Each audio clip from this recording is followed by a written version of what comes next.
Why did I choose brandisnotafourletterword.com for my title? Well, I would assert that the term or idea of branding has gotten a really bad rap in recent years. It was once an industry buzzword, and it rocked marketing teams and public personas and giant corporations alike, but then there was pushback. There wasn't enough data around the various components, or reporting on its impact wasn't sufficient when the real work needed to get done. Maybe there wasn't enough attention paid to brand evolution. Certainly, I'd argue that all of that is available when a brand is well crafted and properly managed. I think it's more a lack of understanding and maybe even a little poor development of brand that led to that disconnect that eventually brought unneeded shame on something that could have been a hugely impactful and useful tool. Hi, I'm Amy Jackson, creative director, award-winning designer, color nerd, and unapologetic brand evangelist. And this is Brand is Not a Four-Letter Word. Today I want to talk about some of the common misconceptions that surround the term brand, or branding, if you will. Some people will, of course, assume that brand is just a logo. That's it. Just whatever you put on your building or your letterhead. That's your brand. You're smarter than that, though. A lot of other people may assume that brand is just something that skims the surface. It's kind of gotten the idea that it's fake. Or maybe there are others who at least will give it the good-natured concept that it's an ideal that we're working towards, but probably will never attain. Friends, that's not brand work. That's spin. So then what is brand? Turns out that's sort of a tough question to answer. Whenever I have questions like this, I like to go to Merriam-Webster. The online dictionary is one of my favorite websites because it offers great answers to things, not just definitions and synonyms, but you can really dig in. So I went to Merriam-Webster's online dictionary and I typed in the word brand and I received the words a charred piece of wood. Okay. I skimmed on down the page because, again, this is a robust dictionary. It has more than one option. A sword. Now, the third one, I'm going to read this one directly to you, gave me some hope. A mark made by burning with a hot iron to attest manufacture or quality or to designate ownership. Okay. Especially that last part gave me some hope. Thought we were getting closer there, but it followed up very quickly with the example of marking a prisoner by brand. So that went awry pretty quickly. At the bottom of the screen, though, I found a class of goods identified by name as the product of a single firm or manufacturer, a characteristic or distinctive kind it offers in a sub-bullet, and a public image, reputation, or identity conceived as something to be marketed or promoted. Okay.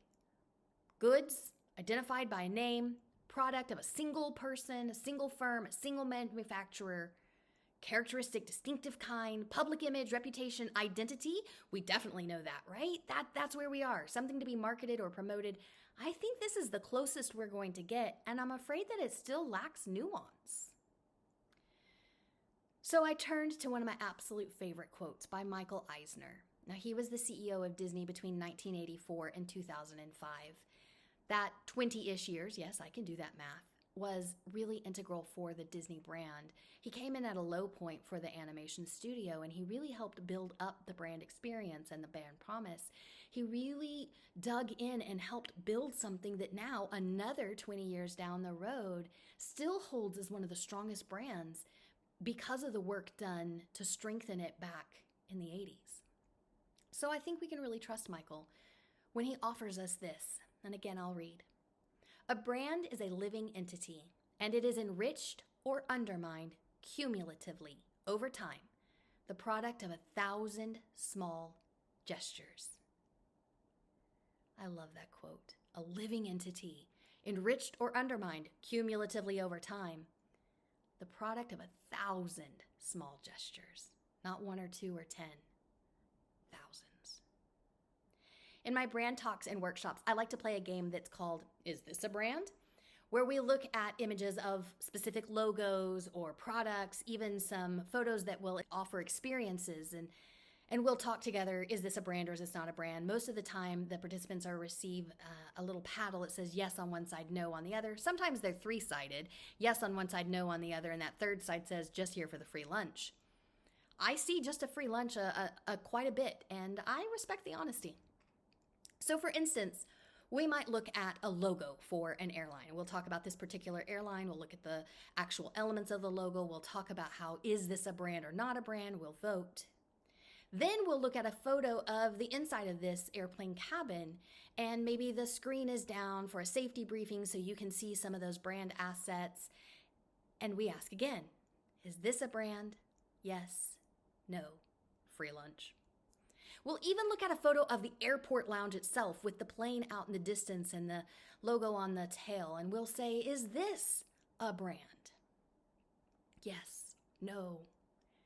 Of course, the answer to this is all yes and all no, because brand is really the summation of those different elements, those experiences. Remember, Michael said that brand is a living entity. So all of those components of a brand, all those assets come together, but no single image, no single moment can fully incorporate or define what a brand is. Shifting gears, I want to talk a little bit about the communication cycle and its impact on brand, because I think it's rather significant. Now, despite what my husband will tell you on certain days, I think I have a little bit of an advanced understanding of communication, because that is what I focused my undergrad study on before getting my branding MFA. So surely amongst all of that study, I have at least some understanding of how it should work. Early on, we talked about and learned about the communication cycle. And here's how that works. I have something I need to tell you. It's a precious message that's right here. It's an idea even. And I need to find a way to articulate it and get it over to you. But before I can actually articulate that, I have to let it flow through all of my internal noise. And there's a lot in there. There's to-do lists, and there's distractions, and there's thoughts that other people have already put on top of this idea that I have. And there's other things that are off topic, and there's all this stuff going on inside. But once I finally am able to formulate my idea into a message and push it out, the poor thing is immediately met with external noise. Sometimes actual external noise. Cars, airplanes flying over, noise of just the communal office space or the TV in the background, the kids running in. Sometimes the noise is actually part of the message itself. I've sent an ad in a magazine and there's all those other ads and all those other articles creating noise. I sent an email with this message and it has to be one of 100 and something emails. And then there's also that ding of the Teams notification, which I'm sure we all have PSD from, right? All of those things begin to clutter us up. And there's that external noise that just keeps attacking the integrity of my message. But once you receive it, now you have to actually absorb it. And you have internal noise. Not the same internal noise as me, maybe some overlap, but it has to filter through that unique noise as well before you can actually receive, perceive, and respond. That's a lot. And that's a lot when you think about all that a brand has to communicate over and over to its target audience. Just human to human. That's a lot. Again, just ask my husband. But then when you think about the fact that I'm communicating like this as a brand with 1, no, 2, no, 200, no, 2,000, however big my audience is, they're all going through this exact same communication cycle. And I'm not just one person. I'm actually a number of people that represent that brand.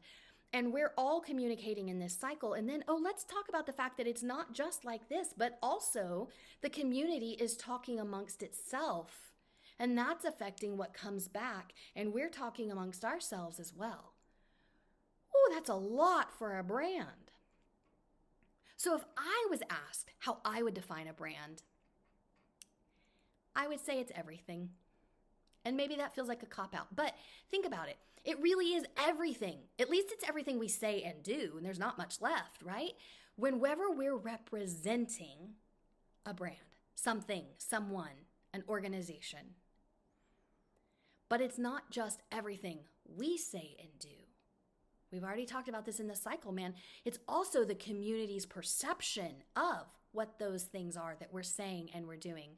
They take a moment, they perceive those words and the actions, and then they have to respond to that, both to each other and to the brand. So brand really is everything. It's the sum of the perceptions, the opinions, and the actions that people have about a thing, a person, an organization.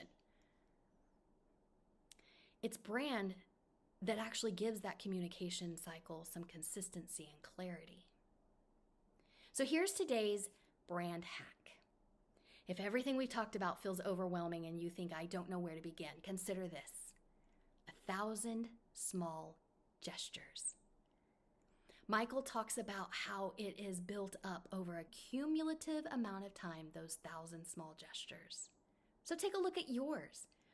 Grab a yellow notepad, open a OneNote page, start writing them out in bullets. What are your 1,000 small gestures? Maybe you just ask yourself, or maybe you bring in your team or department by department, a cross section. Maybe you engage with advocates or your advisors, but somehow begin to create that list.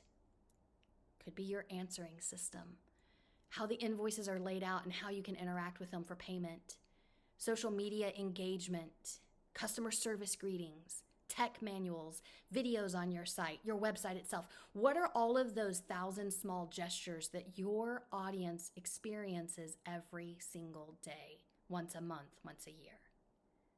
Once you have a really good list of what those 1,000 small gestures are, start to categorize them. Disperse them into different piles based on how they communicate who your brand is. Maybe they show that you're really approachable or professional, sleek, techie, casual, sassy. None of those are bad. There's not a good or a bad way you're making these gestures at this point. You just want to be able to categorize and begin to see, oh, as these compile, it says I am. It says this brand is. And as you start to look at those piles, then you can ask yourself, what could these say about me? What should they say? 1,000 small gestures. A step towards authenticity, clarity, and communication. Brand isn't a 4-letter word. It's your best strategy and your strongest story. Let's build your brand together. Learn how at brandisnotafourletterword.com, where strategy and storytelling meet design.